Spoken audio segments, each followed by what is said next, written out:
आज 23 मार्च को महान देशभक्त श्री भगत सिंह जी, राजगुरु जी, सुखदेव जी, इनकी आज बलिदान तिथि है, जिन्होंने बहुत छोटी आयु में अपने प्राणों का बलिदान भारत माता की सेवा के लिए, रक्षा के लिए किया।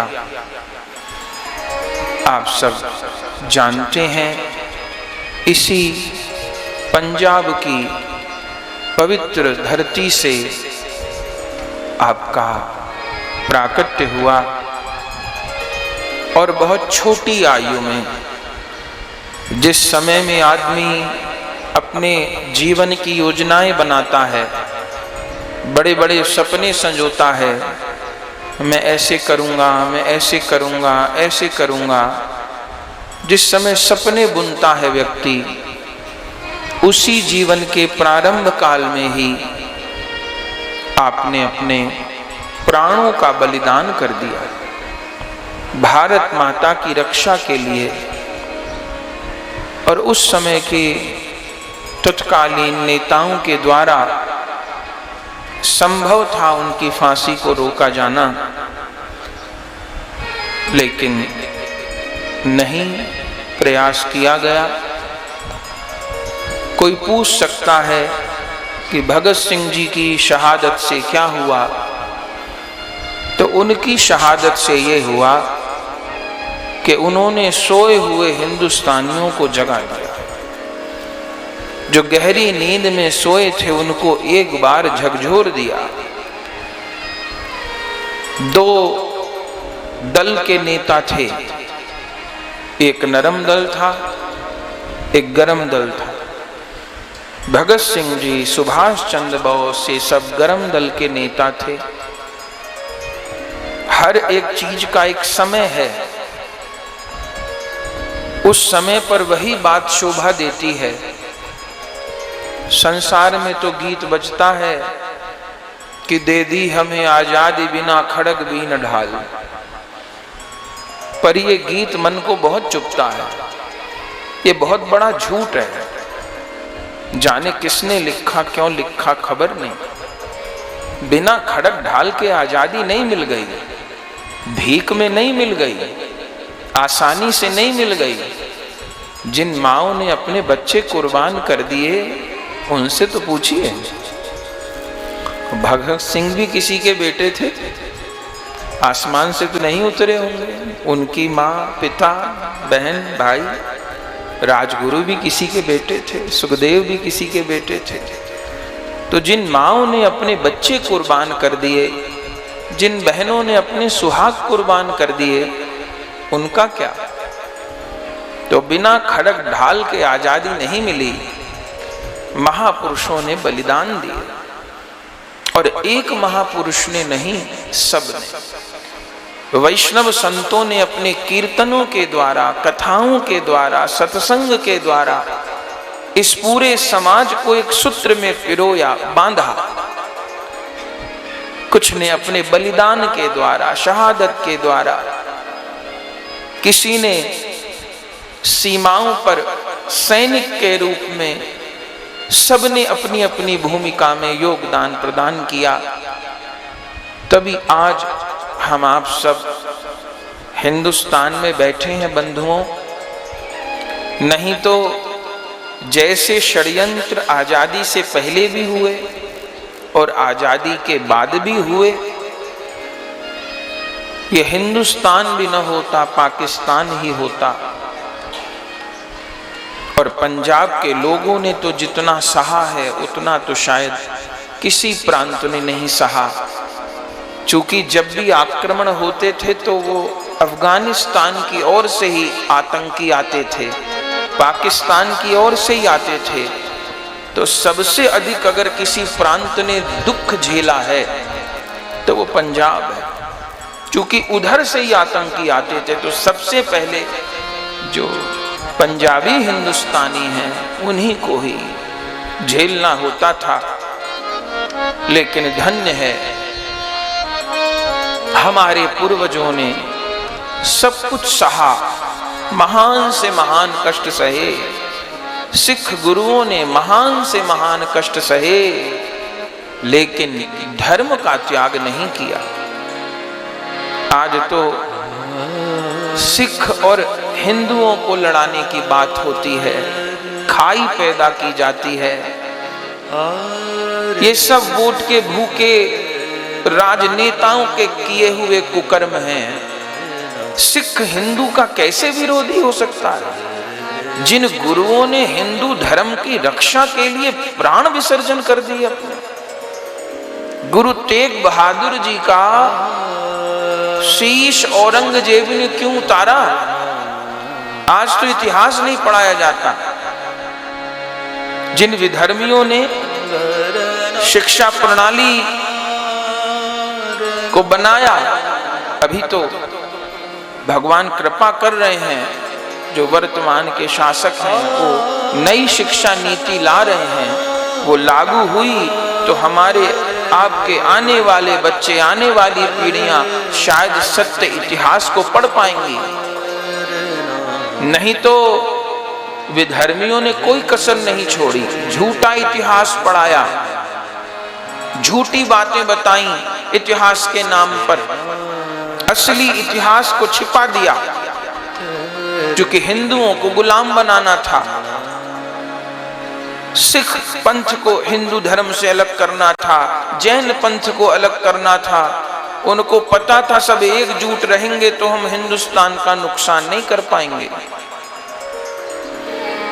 गुरु तेग बहादुर जी का शीश क्यों औरंगजेब ने लिया था?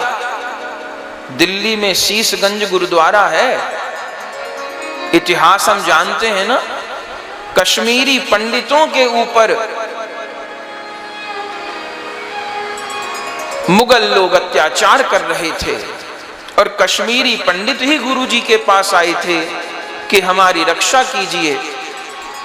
तब गुरु तेग बहादुर जी ने बीड़ा उठाया था और औरंगजेब ने पूरा जोर लगाया था कि इनको मैं धर्म परिवर्तन करवा दूं। इनका धर्म परिवर्तन हो जाएगा तो सहायता नहीं करेंगे और फिर सब कश्मीरी पंडितों का या तो हम कत्ल कर देंगे या उनका धर्म परिवर्तन कर देंगे। पर धन्य है गुरु तेग बहादुर जी ने अपना शीश उतरवाना स्वीकार किया, लेकिन हिंदू धर्म सनातन धर्म का त्याग स्वीकार नहीं किया। गुरु गोविंद सिंह जी महाराज, दो उनके साहिबजादों को जीवित दीवारों में चिनवा दिया गया, पर धन्य है गुरुओं को।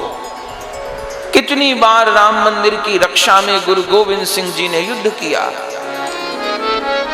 श्रीमद् भागवत जी के पूरे दशम स्कंध को, जिसमें श्री कृष्ण लीला है, गुरु गोविंद सिंह जी ने गुरुमुख में अनुवाद किया। पूरी कृष्ण लीला को, पूरी कृष्ण लीला का अनुवाद किया गुरु गोविंद सिंह जी ने। खूब श्री कृष्ण की महिमा गाई।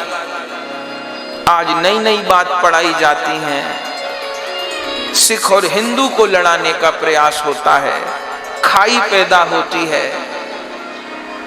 इन सब बातों को समझना है। अगर हम सब लोग अपना सत्य इतिहास भी जान लें तो भी कोई हमको मूर्ख नहीं बना सकता। और जो अपने इतिहास को भुला देता है, पूर्वजों को भुला देता है, वो जिंदगी में केवल दुख उठाता है, धोखा उठाता है। हमारे शास्त्र, हमारे ग्रंथ, हमारे देश का सत्य इतिहास भी है। तो ऐसे महापुरुषों ने, जिन्होंने बलिदान कर दिया अपने जीवन को, फांसी का फंदा चूम के झूल गए, और उस समय भी ना उनके मुख पर कोई भय था।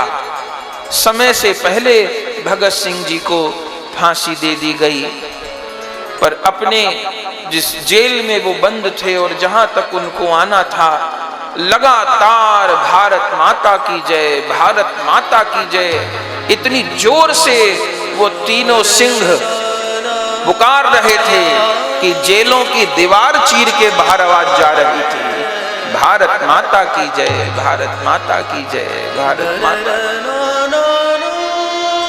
हमारे शरीर की जो दादी थी तो उन्होंने सब घटनाएं देखी, तो वो बताती थी कि जिस दिन भगत सिंह जी को फांसी हुई तो लोगों के घरों में ऐसे शोक मनाया गया जैसे अपने ही बेटा चला गया।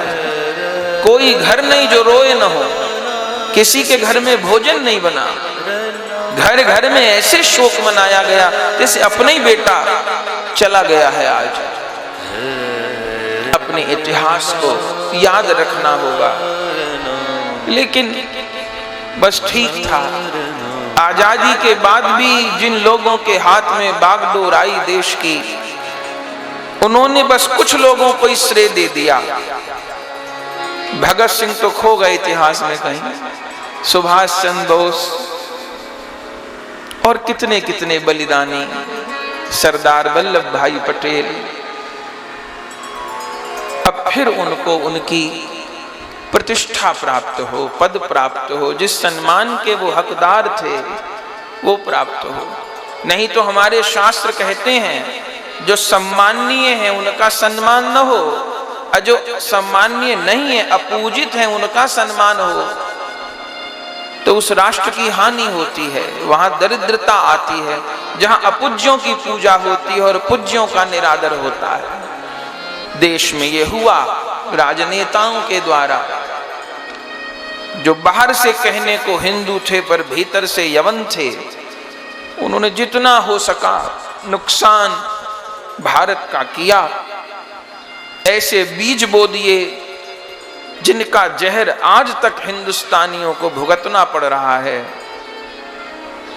जो वर्तमान शासक हैं उनका हम लोग साथ दें ताकि पुनः ये भारतवर्ष अपने पुराने स्वरूप को प्राप्त करे। हम ऋषियों की संतान हैं, महापुरुषों की संतान हैं।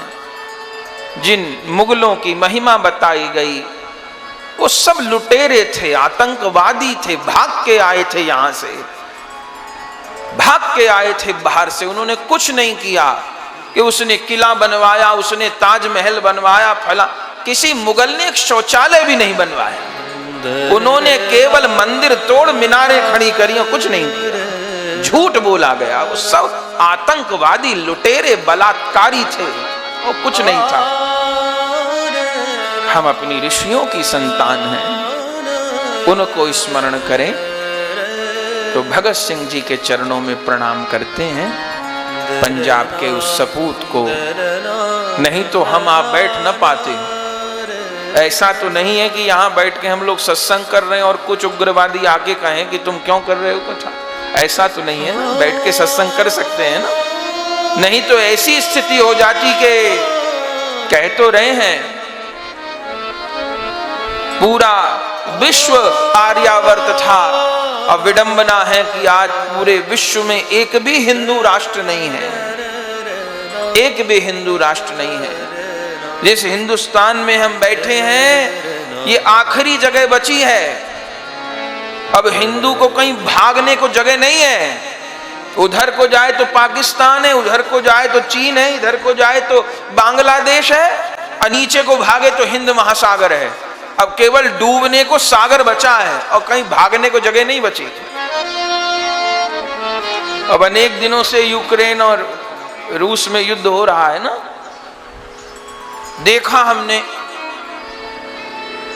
यूक्रेन कुछ नहीं कर पाया और कोई सहायता को नहीं आया। आदमी को अपनी रक्षा खुद ही करनी सीखनी पड़ेगी। खूब चिल्ला लिए, चीख लिए, जो पहले पीठ के पीछे खड़े थे हम बचा लेंगे, सब किनारे हो गए, अकेले पिटने को छोड़ दिया उसको। देखिए, खुद ही ताकत होगी तो लड़ पाएंगे, कोई नहीं आएगा। सहायता भी मजबूत की करी जाएगी, निर्बल की कोई सहायता करने नहीं आएगा। जो दादा बनते थे कुछ नहीं किया, उसको अकेले पिटने को छोड़ दिया। और करोड़ों लोग यूक्रेन से दूसरी जगह प्रस्थापित हो गए। वो तो अच्छे थे उनके पड़ोसी, यूक्रेन के पड़ोसी अच्छे थे, जो वहां जाके वो लोग अपने प्राणों को बचा लिए। चलो संपत्ति तो गई, कम से कम प्राण तो बच गए। उनके पड़ोसी चीन और पाकिस्तान जैसे नहीं थे, उनको रहने को जगह दे दी तो रूस की बमबारी से बच गए। और चीन पाकिस्तान जैसे पड़ोसी होते तो क्या होता, वो भी मारता, वो भी मारते। तो हिंदू को दूसरी ठौर अब नहीं है, ये धर्म निरपेक्षता सब खा गई। इस धर्म निरपेक्षता के कलंक से हम लोग बाहर आए। भारत धर्म सापेक्ष था, धर्म सापेक्ष ही रहेगा। राम आत्मा है भारत की, श्री राम के बिना राष्ट्र की कल्पना नहीं हो सकती, वो आत्मा है।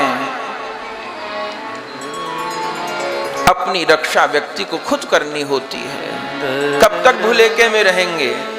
वो यूक्रेन में रहने वाले लोग भी तो बड़े बड़े बंगले बनाए थे, अब बड़ी बड़ी एकड़ भूमि थी, पैसा था, गाड़ी थी, जब बम बरसने लगे तो सब छोड़ के भागना पड़ा। कपड़े भी नहीं उठा सके, 100 रुपया भी नहीं ले जा सके, प्राण बच जाए।